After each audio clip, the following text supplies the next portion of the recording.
It's Thursday, January 29th. I'm meteorologist Kalin Mitchell in the CTV News Atlantic Weather Center. We are going to start with an update on the weekend nor'easter. This is really going to ramp up on Saturday around the eastern seaboard of the United States before moving northward.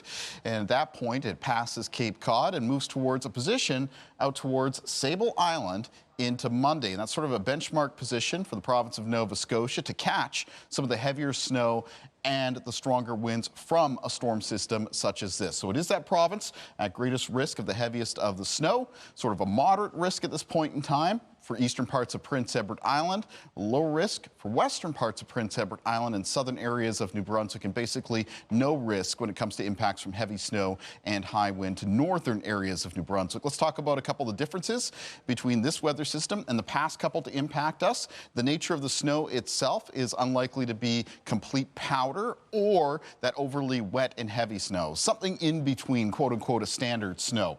It's a shorter duration for that snowfall, coming down heaviest about 8 to 12 hour period of time, but with higher snowfall rates. So that could still allow it to add up quite a bit. And the wind with the storm is going to be much higher than the one we had at the start of this week. Strong enough that I would be worried about an increased risk of power outages for Nova Scotia, especially around the Atlantic coastline of that province. But once again, the extent that that risk is going to increase for that province will depend on how close that storm system gets. And there's still some room to see some change in that. So taking a look at things on radar and satellite, in the meantime, we have colder conditions around the Maritimes. Mostly sunny to a mix of sun and cloud for today, but with a chance of some flurries through northern areas of New Brunswick. There are expected to be some further flurries in that part of the Maritimes as we make our way through Thursday evening and Thursday night. And then as we make our way in towards Friday, sort of a more widespread chance of seeing some flurries in the Maritimes.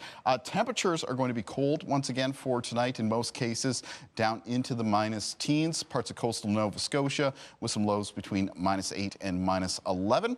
In the forecast for Friday, you can see here these broken areas of blue around the Maritime region. Those are those flurries that I mentioned. There are some areas where the chances of flurries are going to be higher and they may be a little bit more widespread.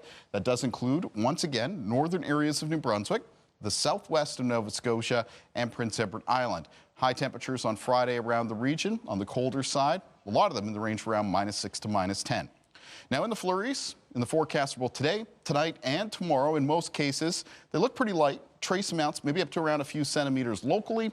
Couple pockets, maybe 5 to 10 centimeters in total over the next 24 to 36 hours, showing up around a few areas of the north of New Brunswick. 10's probably a little bit on the higher side. Really the only potential of getting close to 10 centimeters up in the higher or more mountainous terrain. You can find news and weather updates anytime at ctvnewsatlantic.ca.